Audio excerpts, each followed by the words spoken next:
नमस्कार। जो सीरीज हम लोगों का चल रहा है हरियाणा पीजीटी का 2023 का, उसी क्रम को आगे बढ़ाते हुए हम लोग अगले क्वेश्चन पर आ रहे हैं। अभी तक हम लोगों ने 20-20 क्वेश्चन करके छोटे छोटे वीडियो बनाए हैं और उसी श्रृंखला को आगे बढ़ाते हुए हम लोग देखते हैं अगला क्वेश्चन क्या है। हरियाणा पीजीटी हिस्ट्री का ये क्वेश्चन है, याद रखेंगे, पिछले साल का है ये क्वेश्चन। देखते हैं।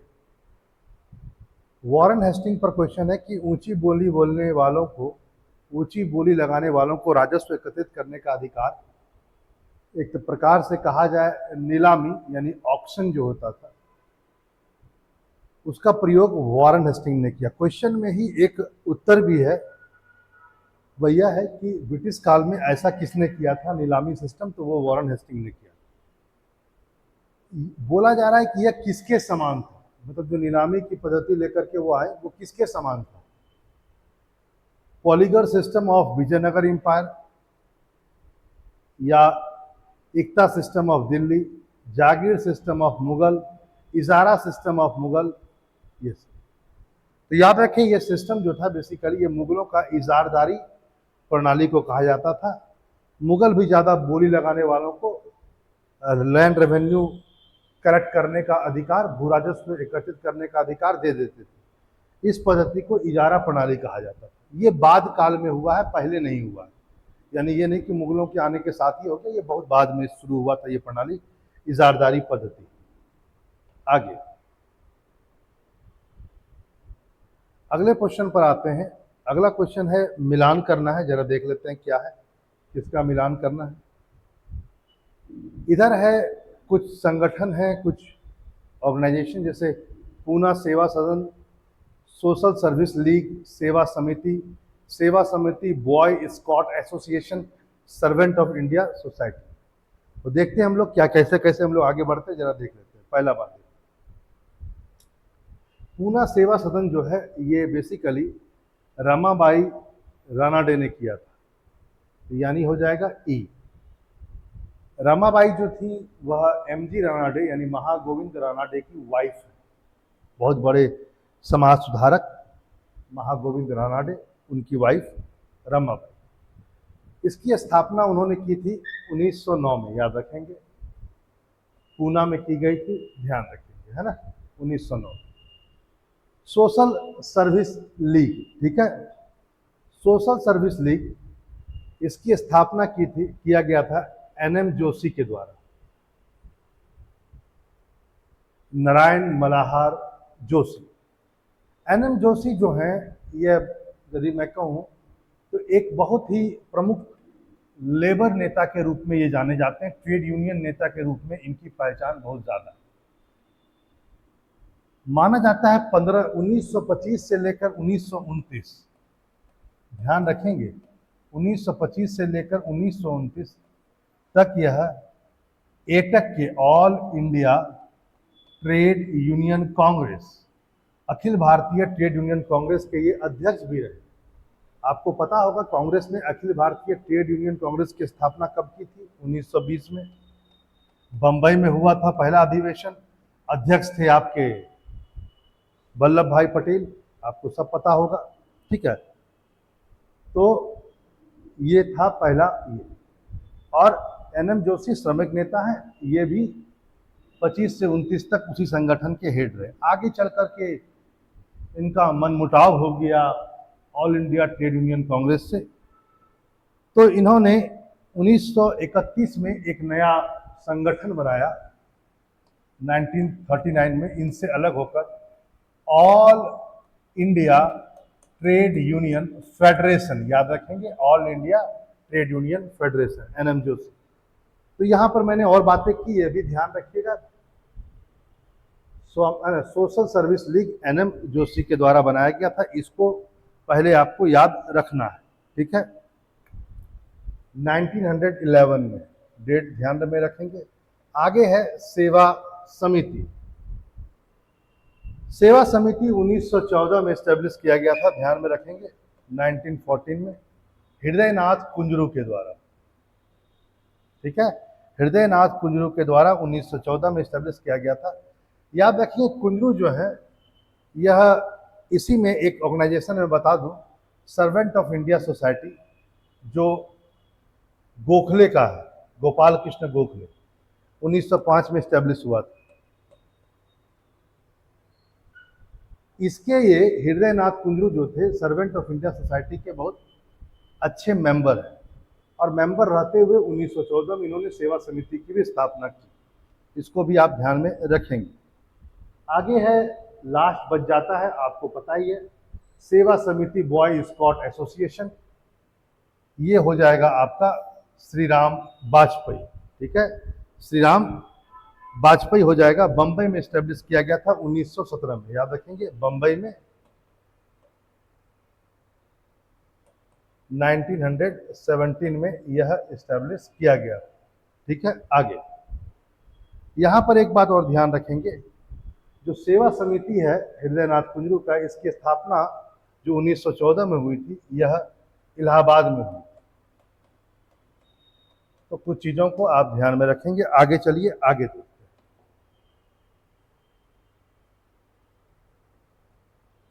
कैसे किनकी मौतें हुई उस पर है चर्चा। कुंवर सिंह की मौत हुई थी, ये चोट लगने के कारण अपने घर में ही मौत हो गई थी। बी, असल में उनके वहां में एक तो बहुत वृद्ध भी थे, 80 साल की अवस्था में 1857 की क्रांति में भाग लिया। बिहार में जगदीशपुर और आरा का क्षेत्र, वहां से ये थे। और जब बाह में उनके हैंड में गोली लग गई तो उन्होंने इन्फेक्शन से बचने के लिए अपने हाथ को ही काट दिया, और कुछ दिनों के बाद उनको अपने घर में मृत्यु हो गई। आप सोच सकते हैं कितने ब्रेव थे। नाना साहब के बारे में बता दूं, ये नेपाल भाग गए थे। बख्त खां बेसिकली माना जाता है कि बख्त खां अवध में लड़ते हुए शहीद हुए थे। बख्त खां और बहादुर शाह जफर, ये दोनों ही दिल्ली में 1857 क्रांति के लीडर्स माने जाते हैं, ठीक है, याद रखेंगे। मौलवी अहमदुल्ला, ये फैजाबाद, जिसको आप आजकल इलाहाबाद कहते हैं, वहां के थे। ये एकमात्र ऐसे लीडर थे 1857 रिवॉल्ट के, जिनको पकड़ने पर सरकार ने 50,000 रुपए का इनाम घोषित कर रखा था। मौलवी अहमदुल्ला ये पुबेन के राजा के हाथों मारे गए थे, एक दगाबाज व्यक्ति उनके हाथों मारे गए। रानी लक्ष्मीबाई के बारे में पता ही है, ग्वालियर में अंग्रेजी सेना से लड़ते हुए शहीद हुई। रानी लक्ष्मीबाई ह्यूरोज के नेतृत्व में जो अंग्रेजी सेना थी, उन्हीं के हाथों पराजित हुई, बाद में जख्मी हुई और शहीद हुई। माना जाता है ह्यूरोज ने ही रानी लक्ष्मीबाई को तलवारबाजी यानी युद्ध प्रशिक्षण दिया था, और ह्यूरोज ने ही वह बात कही थी कि इतने मर्दों में एकमात्र मर्दानी वही नजर आती है, खूब लड़ी मर्दानी, वह तो झांसी वाली रानी। कहीं ना कहीं ह्यूरोज उससे जुड़ा हुआ है। आगे देख, राम सिंह कूका आंदोलन आपको पता है, सिख धर्म में व्याप्त कुरीतियों को दूर करने के लिए यह चालू किया गया था। वैसे तो मैं बता दूं कि जो कूका आंदोलन था, इसके जो फाउंडर थे वह थे भगत जवाहर मल, जिन्हें सायन साहब भी कहा जाता था, लेकिन आगे चल करके फेमस लीडर हो गए राम सिंह कूका आंदोलन कर, तो became the leader of the Kukas in 1860। बिल्कुल सही, पहला उत्तर बिल्कुल सही है। दूसरा है, पंजाब के विभिन्न भागों में संप्रदाय को संगठित करने के लिए सूबों और नायब सूबों की नियुक्ति किया गया। ये गलत है, ऐसा कुछ नहीं हुआ था। तीसरा, बड़ी संख्या में जाटों को अपने संप्रदाय में की सदस्यता में भर्ती किया। बिल्कुल सही, ये तीसरा सही है। चौथा देखिए, अपने अनुयायियों को उन्होंने सैनिक प्रशिक्षण दिया। बिल्कुल सही, यह भी सही है। पांचवा, 1885 में उनकी मृत्यु लुधियाना में हुई थी। ये गलत है भैया, जरूर कमेंट बॉक्स में लिखिएगा कि राम सिंह कूका की मृत्यु कब और कहां हुई, ठीक है। आगे चलिए, यानी आपके उत्तर कौन कौन से सही हो गए, ध्यान दें। पहला बड़ी संख्या में दूसरा, और ये चौथा, तो याद रखेंगे फर्स्ट, थर्ड एंड फोर्थ, ठीक है, फर्स्ट, थर्ड एंड फोर्थ, यानी सी उत्तर इसका सही माना जाएगा। आगे चलिए, पैसिव रेसिस्टेंस के बारे में बात किया जा रहा है, यानी निष्काम प्रतिरोध। ठीक है, गांधी जी ने इसका खूब इस्तेमाल किया, उनकी फिलॉसफी का एक बहुत बड़ा भाग है। लेकिन यदि मैं कहूं कि भारत में पैसिव रेजिस्टेंस के जन्मदाता, इस थ्योरी के जन्मदाता यदि कोई माने जाते हैं तो वो अरविंद घोष माने जाते हैं। याद रखेंगे कौन? अरविंद घोष, जो पहले क्रांतिकारी थे, बाद में वो बहुत बड़े संत हो गए। उनका एक बुक है the new lamp for the old. इसी बुक में उन्होंने पैसिव रेजिस्टेंस का जिक्र किया था। कौन? अरविंद घोष। उन्हें फादर ऑफ द एक्सट्रीमिज्म भी कहा जाता, उग्रवादियों का जनक भी कहा जाता। और फिर मैंने कहा निष्काम प्रतिरोध का इस्तेमाल गांधी जी ने किया। इसमें क्या शामिल नहीं था? सरकार के साथ सहयोग करने से इनकार करना, ये शामिल है। आप सहयोग नहीं करेंगे। सरकार को याचिकाएं भेजना, ये सब काम इनका नहीं है कि आप लेटर भेजिए। सरकारी सेवा, अदालत, स्कूल, कॉलेजों का बहिष्कार करना, बिल्कुल सही। जमींदारों को लगान देने से मना करना, गलत। ठीक है, तो 2 और 4 नहीं था, बाकी ये दोनों था, ध्यान रखेंगे। New lamp for the old, ये किसका है? अरविंद घोष का है। निष्काम प्रतिरोध गांधी जी नहीं है उसके जन्मदाता, उस थ्योरी के अरविंद घोष है। कई बार लोग टिक मार देते हैं, याद रखेंगे। सावित्री उनकी एक और बुक है, और उसी बुक में सावित्री में उन्होंने पहली बार इंडिया को भारत माता कहा था। किसने? अरविंद घोष ने। आगे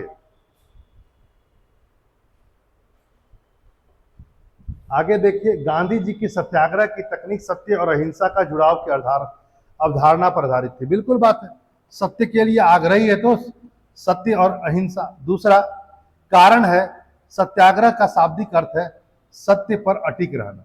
सत्य के लिए आग्रह, बिल्कुल सही बात।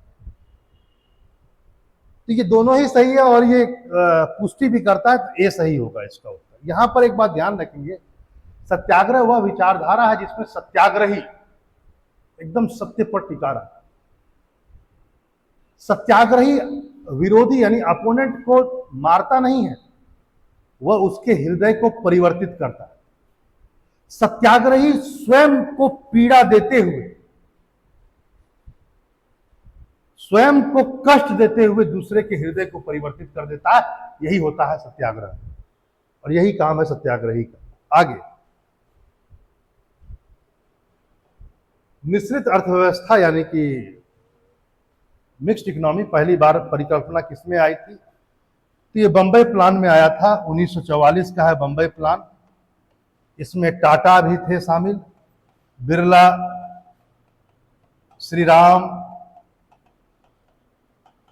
पुरुषोत्तम दास ठाकुर, है ना, ये सब भी शामिल थे। जॉन मथाई वह भी थे। ठीक है, याद रखें कौन कौन थे? टाटा, जेडी टाटा, बिरला, श्री राम, पुरुषोत्तम दास ठाकुर और जॉन मथाई, ऐसे लोग शामिल थे बंबई प्लान में। माना जाता है वहीं से परिकल्पना आई। लेकिन यदि इसको साकार रूप कहीं पर दिया गया, साकार रूप, तो वह 1948 का इंडस्ट्रियल पॉलिसी में दिया गया। इस इंडस्ट्रियल पॉलिसी को लाने में बहुत बड़ा योगदान है श्यामा प्रसाद मुखर्जी का। 1948 जब भारत स्वतंत्र हुआ और प्रथम औद्योगिक नीति आई, तो श्यामा प्रसाद मुखर्जी जी जो इसमें बहुत प्रमुख भूमिका अदा कर रहे थे, उन्होंने पहली बार इसी औद्योगिक नीति में बाकायदा कहा कि भारतीय अर्थव्यवस्था एक मिश्रित अर्थव्यवस्था है। ठीक है, लेकिन कल्पना यहां पर आई, पहली बार एकदम खुल करके जो हुआ था प्रथम औद्योगिक नीति में हुआ था। श्यामा प्रसाद मुखर्जी, ध्यान रखेंगे। आगे अगले प्रश्न पर आते हैं और अगला प्रश्न देखते हैं। अगला प्रश्न है कि रोमन सम्राट जिसने प्रांतीय वर्गों के उदय को समेकित किया और सेनेटरों को सैन्य कमान से बाहर किया, मतलब सेनेटर अब सैन्य कमान में नहीं रहेंगे, सैन्य कमांडर नहीं रहेंगे, वो कौन थे? वह थे गैलियनस जो थे वो रोमन सम्राट थे जिन्होंने सेनेटरों से एक शक्ति उससे छीन ली, सैन्य कमान की शक्ति। इनका समय काल यदि आप देखेंगे तो बाकायदा 253 से लेकर के 268 तक इनका रहा है समय काल, तो ध्यान में रखेंगे ये उनका समय काल। आगे अगले क्वेश्चन पर आते हैं।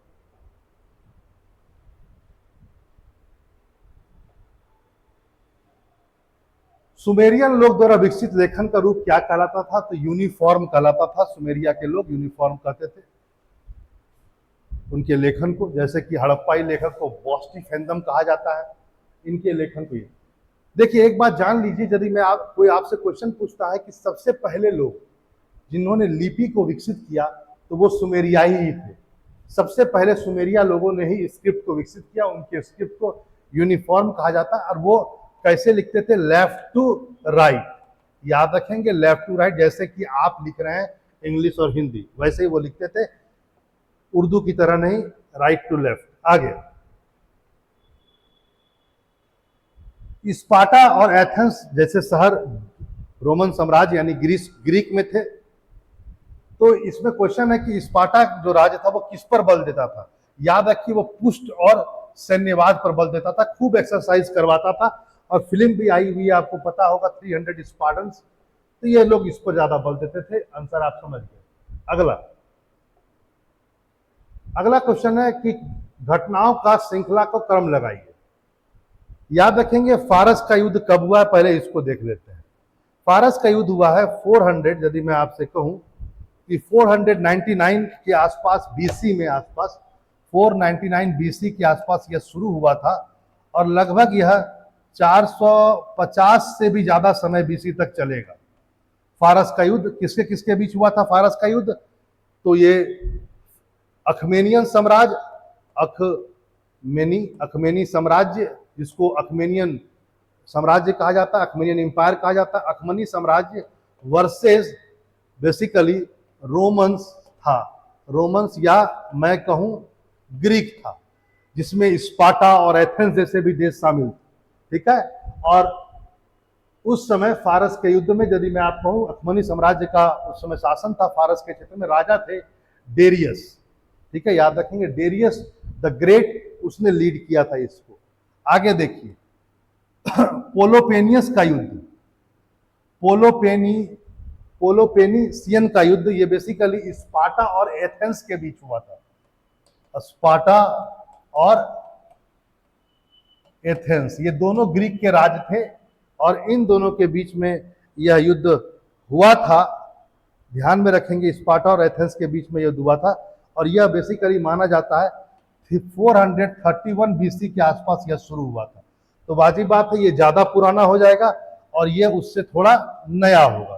ठीक है, क्योंकि बीसी की ओर हम जा रहे हैं। ग्रीक का स्वर्णिम युग, ग्रीक का जो स्वर्णिम युग है ये माना जाता है 480 से लेकर के आपको ये शुरू होता है 404 तक, 480 से 404 बीसी। यदि शुरुआत के आधार पर क्रम लगाएंगे तो हम लोगों का पहला हो जाएगा ये फारस का युद्ध, यानी बी उत्तर सही होगा। सेकंड होगा ग्रीक, क्योंकि ये 480 है, ये 499 में है, ये 480 है, और ये है आपका 431 बीसी, ये एकदम नया होगा यानी ये हो जाएगा तीसरे नंबर पर, यानी बी इसका उत्तर होगा। आगे मिस्र की सेना ने मंगोलियों को पराजित कर दिया। कारण क्या था? नहीं पराजित कर सकते थे मंगोलियन को। इसका मेन कारण है कि मंगोल के शासक का चीन में अधिक रुचि था। वो चीन में अपना बहुत ध्यान दिए हुए थे। तो अपना सारा ध्यान जब आप चीन में देंगे तो है ना, मिस्र के साथ युद्ध में आपने बहुत छोटी सेना भेजी, वह छोटी सेना उसके काबिल नहीं था, हार गई। तो चीन में ध्यान था। बी उत्तर इसका सही होगा। अगला प्रश्न पर आते हैं, 73 नंबर क्वेश्चन।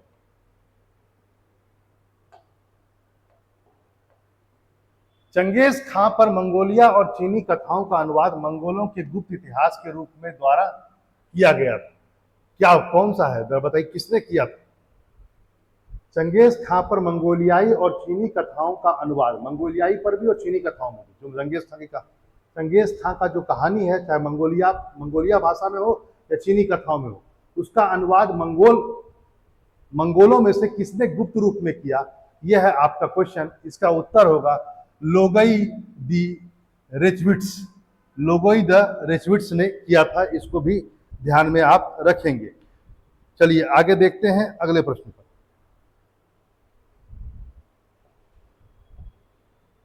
74, जागीर क्या था? जागीर भूमि का टुकड़ा है और क्या है?